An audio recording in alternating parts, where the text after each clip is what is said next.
Hello everyone, welcome back to my online class Economics. ছাত্ৰ-ছাত্ৰীসকল ইকনমিক্সৰ আজিৰ খণ্ডত মই আলোচনা কৰিম ভাৰসাম্য জাতীয় আয় নিৰ্ধাৰণ কৰাৰ প্ৰক্ৰিয়া সম্পৰ্কে। সামগ্ৰিক চাহিদা আৰু সামগ্ৰিক যোগানৰ ভিত্তিত জাতীয় আয় কেনেকৈ নিৰ্ধাৰণ কৰা হয় চমুকৈ আলোচনা কৰা।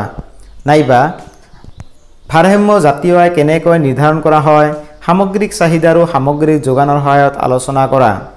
নাইবা C+I ৰেখাৰ সহায়ত ভাৰসাম্য জাতীয় আয় কেনেদৰে নিৰ্ধাৰণ কৰা হয় ব্যাখ্যা কৰা।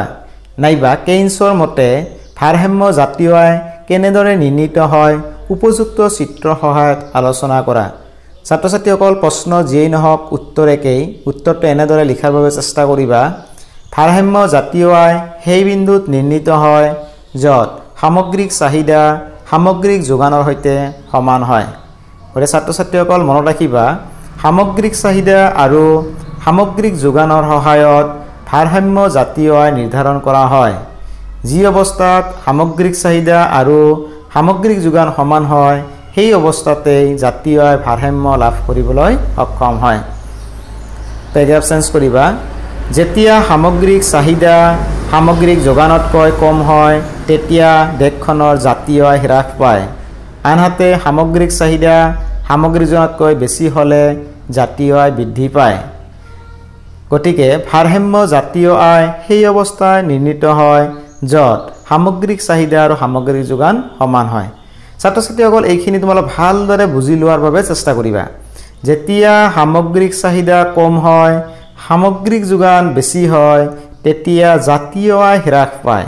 চোৱা, যেতিয়া চাহিদা কম যোগান বেছি অৰ্থনীতিখনত বিক্ৰী নোহোৱাকৈ থকা দ্ৰব্য থাকিব। অৰ্থাৎ বজাৰত এভেইলেবল পোৱা যায় কিন্তু কিনিবলৈ চাহিদা কৰিবলৈ মানুহ নাই। গতিকে উৎপাদনকাৰীসকলে উৎপাদনৰ পৰিমাণ কি কৰিব কমাই দিব। ফলস্বৰূপে জাতীয় আয় কি হৈ যাব কমি যাব। ঠিক সেইদৰে ছাত্ৰ-ছাত্ৰীসকল যেতিয়া চাহিদা বেছি যোগান কম অৰ্থাৎ উৎপাদন কৰিব। অৰ্থাৎ উৎপাদন বৃদ্ধি কৰাৰ লগে লগে জাতীয় আয় বৃদ্ধি পাব। সেইকাৰণে মই কৈছিলোঁ সামগ্ৰিক চাহিদা যদি কম হয় সামগ্ৰিক যোগান যদি বেছি হয় জাতীয় আয় কমি যাব। আনহাতে সামগ্ৰিক চাহিদা বেছি সামগ্ৰিক যোগান যদি কম হয় তেনে জাতীয় আয় বৃদ্ধি পায়। অৰ্থাৎ এবাৰ জাতীয় আয় কমিব এবাৰ জাতীয় আয় বাঢ়িব। গতিকে সেই অৱস্থাত জাতীয় আয় ভাৰসাম্য লাভ কৰিব য'ত এই দুটা অৰ্থাৎ সামগ্ৰিক চাহিদা আৰু সামগ্ৰিক যোগান পৰস্পৰ সমান হ'ব। ছাত্ৰ-ছাত্ৰীসকল আহাচোন চিত্ৰৰ সহায়ত আমি 2-3 লাইনমান জানি লওঁ। চিত্ৰত AD হ'ল সামগ্ৰিক চাহিদা ৰেখা। AD মানে হ'ল C+I ৰেখাও তোমালোক লিখিব পাৰা। মই তোমালোকক আগৰ ক্লাছত লিখিছিলোঁ AD সমান C+I + G + X মানে চেম। আৰু AS হ'ল সামগ্ৰিক যোগান ৰেখা বা C+S ৰেখা। মই তোমালোকক আগৰ ক্লাছত লিখি দিছোঁ সামগ্ৰিক যোগানৰ উপাদান কেইটা দুটা, এটা C এটা S অৰ্থাৎ সঞ্চয় আৰু উপভোগ। গতিকে চিত্ৰত AD হ'ল সামগ্ৰিক চাহিদা ৰেখা AS হ'ল সামগ্ৰিক যোগান ৰেখা। এই ৰেখা দুটাই ই বিন্দুত কটাকটি কৰিছে। অৰ্থাৎ ই বিন্দুত সামগ্ৰিক চাহিদা আৰু সামগ্ৰিক যোগান পৰস্পৰ সমান হৈছে। সেইকাৰণে ইয়াত জাতীয় আয় ভাৰসাম্য লাভ কৰিছে। ছাত্ৰ-ছাত্ৰীসকল চোৱা, ইয়াত OY হৈছে ভাৰসাম্য জাতীয় আয়। গতিকে মই তোমালোকক মনত পেলাই দিছোঁ ভাৰসাম্য জাতীয় আয় কেতিয়া নিৰ্ণীত হয়। যি অৱস্থাত সামগ্ৰিক চাহিদা সামগ্ৰিক যোগানৰ সৈতে সমান হয় সেই অৱস্থাতেই জাতীয় আয় ভাৰসাম্য লাভ কৰিবলৈ সক্ষম হয়। কাৰণ যদি চাহিদা বেছি যোগান কম বা যোগান বেছি চাহিদা কম তেতিয়া জাতীয় আয় ভাৰসাম্য লাভ কৰিব নোৱাৰে। সেইকাৰণে জাতীয় আয় ভাৰসাম্য লাভ কৰিবলৈ হ'লে সামগ্ৰিক চাহিদা সামগ্ৰিক যোগানৰ সৈতে সমান হ'ব লাগে। ছাত্ৰ-ছাত্ৰীসকলে এতিয়া আমি দ্বিতীয় প্ৰশ্নটো আলোচনা কৰোঁ। একে প্ৰশ্ন যে ভাৰসাম্য জাতীয় আয় কেনেদৰে নিৰ্ণয় কৰা হয় সঞ্চয় আৰু বিনিয়োগৰ সহায়ত আলোচনা কৰা। আগত আছিল সামগ্ৰিক চাহিদা আৰু সামগ্ৰিক যোগানৰ সহায়ত আলোচনা কৰা, কিন্তু এইবাৰ প্ৰশ্নটো কৰা হৈছে সঞ্চয় আৰু বিনিয়োগৰ সহায়ত কেনেদৰে ভাৰসাম্য জাতীয় আয় নিৰ্ধাৰণ কৰিব পাৰি চিত্ৰৰ সহায়ত চমুকৈ আলোচনা কৰা। উত্তৰ লিখিবা। ভাৰসাম্য জাতীয় আয় সেই অৱস্থাত নিৰ্ণীত হয় য'ত সঞ্চয় আৰু বিনিয়োগ সমান হয়। আগতত কৈছিলে সামগ্ৰিক চাহিদাৰ সামগ্ৰিক যোগান কি হয় সমান হয়।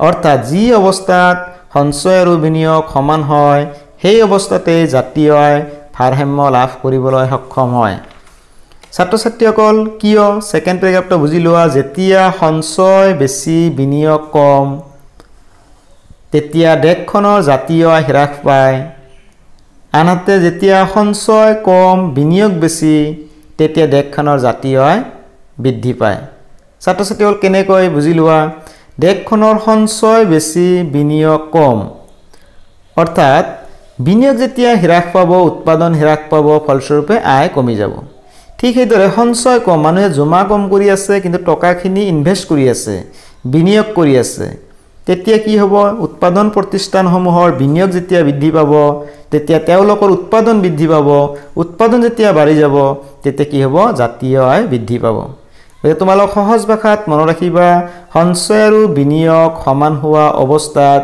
জাতীয় আয় ভাৰসাম্য লাভ কৰিবলৈ সক্ষম হয় সঞ্চয় যদি বেছি হয় বিনিয়োগ কম হয় তেতিয়া জাতীয় আয় হ্ৰাস পায় বিনিয়োগ বেছি সঞ্চয় কম তেতিয়া জাতীয় আয় বৃদ্ধি পায় গতিকে এবাৰ জাতীয় আয় বৃদ্ধি পায় এবাৰ জাতীয় আয় কমি যায় সেই কাৰণে ভাৰসাম্য লাভ কৰিবলৈ হলে কি হ'ব লাগে সঞ্চয় আৰু বিনিয়োগ পৰস্পৰ সমান হ'ব লাগে ছাত্ৰ ছাত্ৰীসকল আহাচোন চিত্ৰহত আমি দুটামান লাইন আমি জানি লওঁ চিত্ৰত এছ হল সঞ্চয় ৰেখা এছ এছ হল সঞ্চয় ৰেখা আৰু আই হল বিনিয়োগ ৰেখা ছাত্ৰ ছাত্ৰীসকল আই ৰেখাডালৰ আকৃতি OX অক্ষৰ সমান্তৰাল হৈছে ইয়াৰ অৰ্থ হৈছে হ্ৰস্বকালত বিনিয়োগৰ পৰিমাণ কম বেছি নহয় চিত্ৰ চোৱা এছ এছ ৰেখাই এটা সঞ্চয় ৰেখাই আই ৰেখাক অৰ্থাৎ বিনিয়োগ ৰেখাক ই বিন্দুত কটাকটি কৰিছে অৰ্থাৎ ই বিন্দুত সঞ্চয় আৰু বিনিয়োগ সমান হৈছে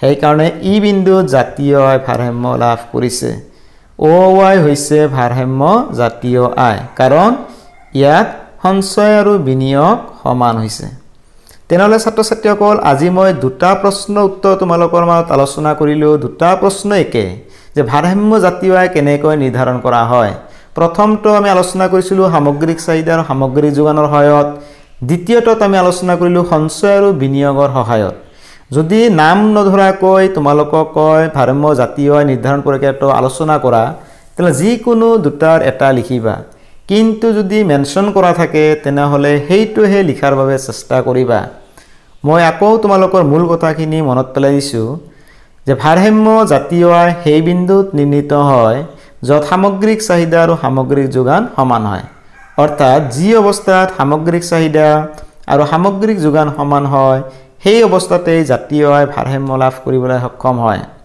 সেকেন্ড প্ৰশ্ন উত্তৰত মই কৈছিলো ভাৰসাম্য জাতীয় আয় সেই বিন্দুত নিৰ্ণিত হয় য'ত সঞ্চয় আৰু বিনিয়োগ পৰস্পৰ সমান হয় অৰ্থাৎ যি অৱস্থাত সঞ্চয় আৰু বিনিয়োগ সমান হয় সেই অৱস্থাতে দেশখনৰ জাতীয় আয় ভাৰসাম্য লাভ কৰিবলৈ সক্ষম হয় তে ছাত্ৰ ছাত্ৰীসকল আজিৰ আলোচনা ইমানতেই সামৰিছো